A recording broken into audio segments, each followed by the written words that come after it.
Hey, how's everyone doing? Shout out, Nick. So, last night, me and my dad went to the Kiss concert at the BB&T Center in Sunrise, Florida. Now, if you follow along with this channel, you know that I went to the Jacksonville show back in April. And when I saw that they were coming back to Sunrise, I definitely wanted to go for a lot cheaper for sure because back in Jacksonville, I got the tickets for $300. They were floor tickets, and it was worth it, but do I really want to pay 300 again? Definitely not. So this time I wanted to get a different view as well. So I got left side of the stage near the back of the arena for $100, which I was really happy about. Now this is the second time I've ever now this is the second time I've ever oh my fucking god.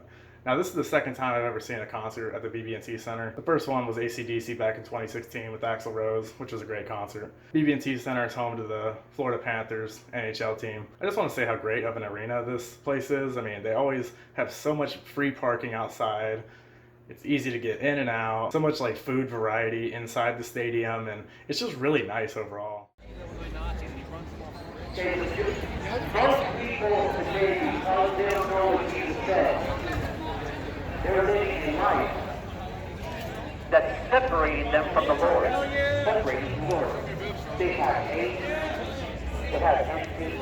So we get there and we walk in the doors, and first thing I wanted to see was the merchandise as usual. I wanted to get something really personalized to the show I was going to, you know, something with Sunrise on it. So I look around and they actually have a lot more merchandise than they did back in April. Back in April, they only had like a couple shirts and a couple miscellaneous items. This time they had way more stuff. Now they did have a shirt that had Sunrise on it, but it was on the back, and the front was really similar to another Kiss shirt I have, so I was like, I'm not going to spend $50 on this. So I decided to pass on merchandise this time. They didn't have any posters that were personalized to the show or anything like that.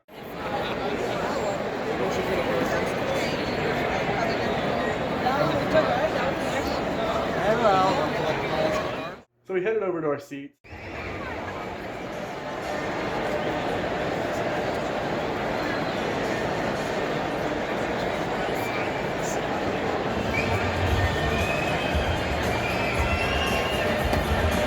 We got there right before David Garibaldi went on. Now he's the painter that's been opening the whole tour as far as I know. I was interested to see if he did any other paintings than he did last time. Last time he did Angus Young and Mick Jagger. This time he did Bruce Springsteen and Steven Tyler, so that was cool. His third painting of the actual Kiss band with Sunrise underneath it, I actually thought was kind of sloppy. Not that I could do any better. But compared to the one he did in Jacksonville, it wasn't nearly as good in my opinion.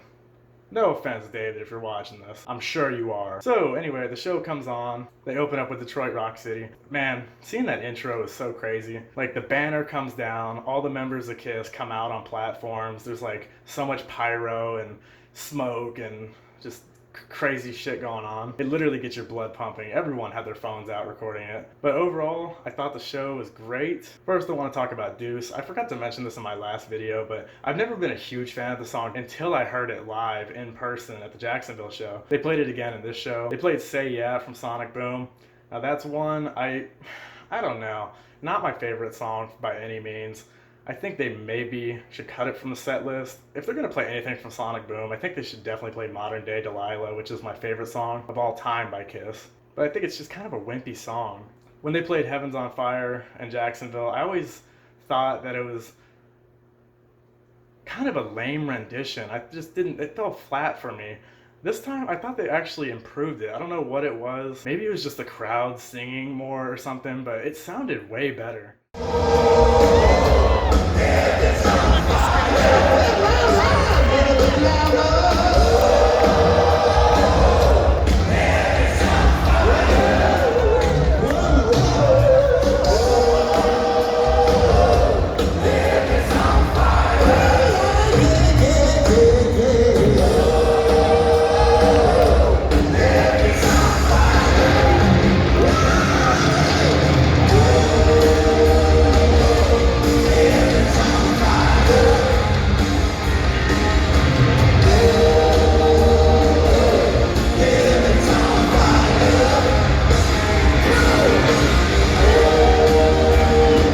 I do want to note, a lot of these songs are like one or two steps down than the studio versions because they are older and they can't sing as high as they used to, obviously. And I think sometimes it does sound a little weird, like when they get to a guitar solo or something, and it just sounds off key sometimes, or the singing kind of sounds off key here and there. But it's nothing that like ruined the show by any means. There's no way they were lip syncing. As I said in the Jacksonville show, if anything, I think they might have used a little auto tune on Paul. But there was literally a moment where Gene was singing "Calling Dr. Love" and he screwed up the second verse. I mean, obviously he's not lip syncing. And as far as Paul, yeah, I mean, there were definite moments where he didn't really hit the note or something, or it did not sound that great.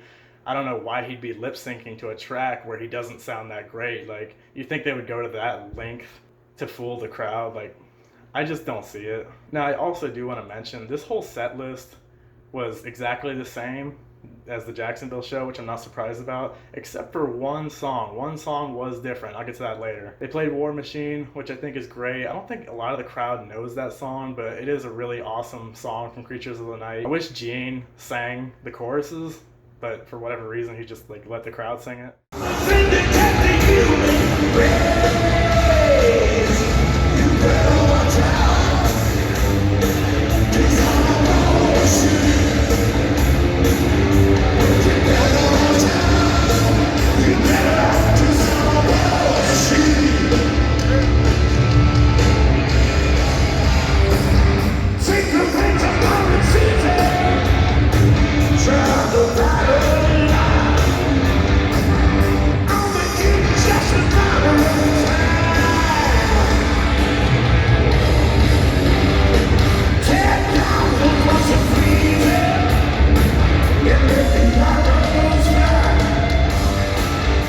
Lick It Up was great because of the laser show they have in the middle of it, which is really awesome.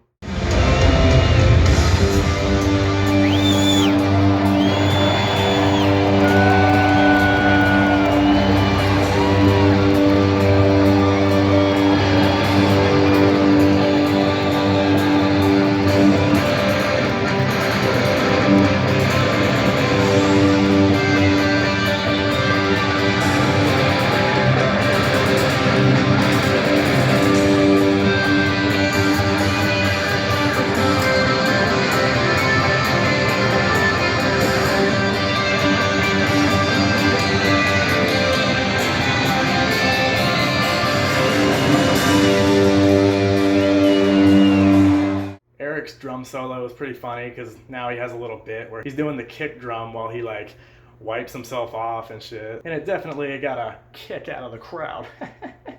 Something about some of these songs as well that was different than the Jacksonville show. I felt like some of the songs had slightly different endings, or maybe like a little bit of an extended solo, or just slightly different variations of the songs here and there, which I was glad about. I thought Gene was a little more tame in the show, not as ridiculous, even though obviously he still has his moments. Tommy Thayer also played with some new guitars that weren't in the last show. Like he had like a black Flying V at one point, a blue Les Paul, I believe, and orange Les Paul and a white Les Paul. So good variety. The Flying V really surprised me. I wasn't expecting him to pull that out. Now I want to get on to Psycho Circus, one of my favorite Kiss songs. But that's another one I think they maybe need to drop from the set list. Just doesn't sound the greatest. But back then, when they could nail that song live when it first came out, oh my god, some of those performances are amazing. So during Love Gun, Paul goes out to the stage near the back of the audience, which is really cool because, you know, I'm closer to that stage this time around. I thought it was funny because when he first got to that stage, he was like singing to the other side of the crowd, so his back was toward us, and everyone was recording his back, and I was just like, what the fuck? Wait till he fucking turns around. What's wrong with you guys?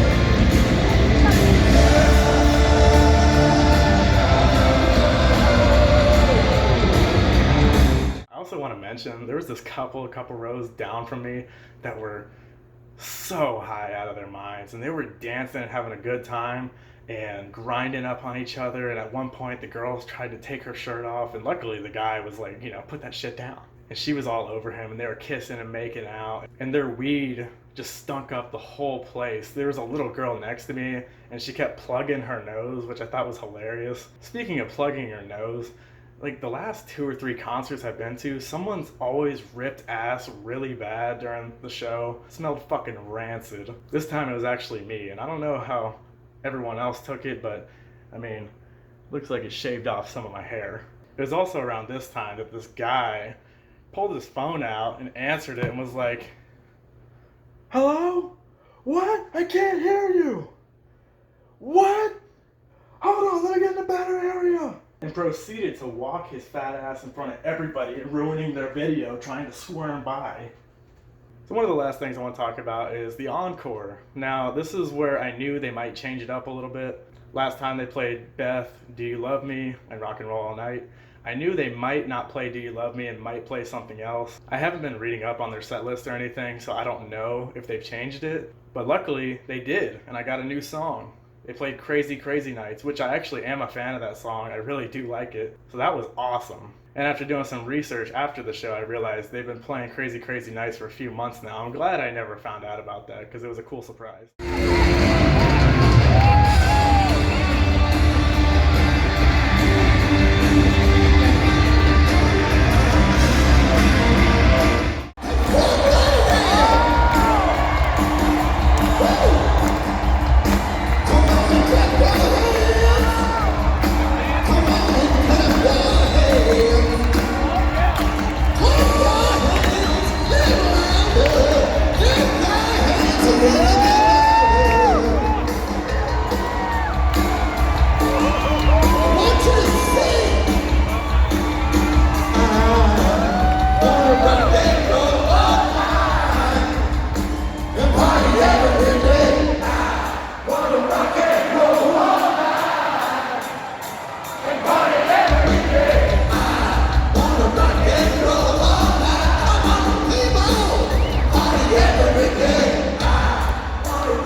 Great show. Can't say it was better than the first one because nothing's ever going to beat your first one. And I mean that in a totally non-sexual way. It was a great $100 spent. Totally worth it.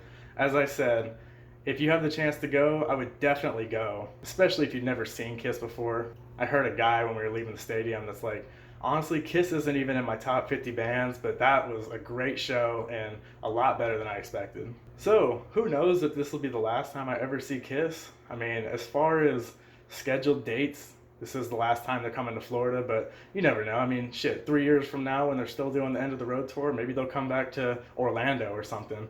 I will definitely go see them. So yeah, hope you guys enjoyed, and you know, taking a little break from the diecast videos. I do want to get my whole collection out there to people that are interested, even though I'm not getting a lot of views, but it's alright, not offended. But yeah, more of those to come in the future. And so yeah, please comment, like, and subscribe. Please tell me what you think. And that's all I got for you today. Have a great day.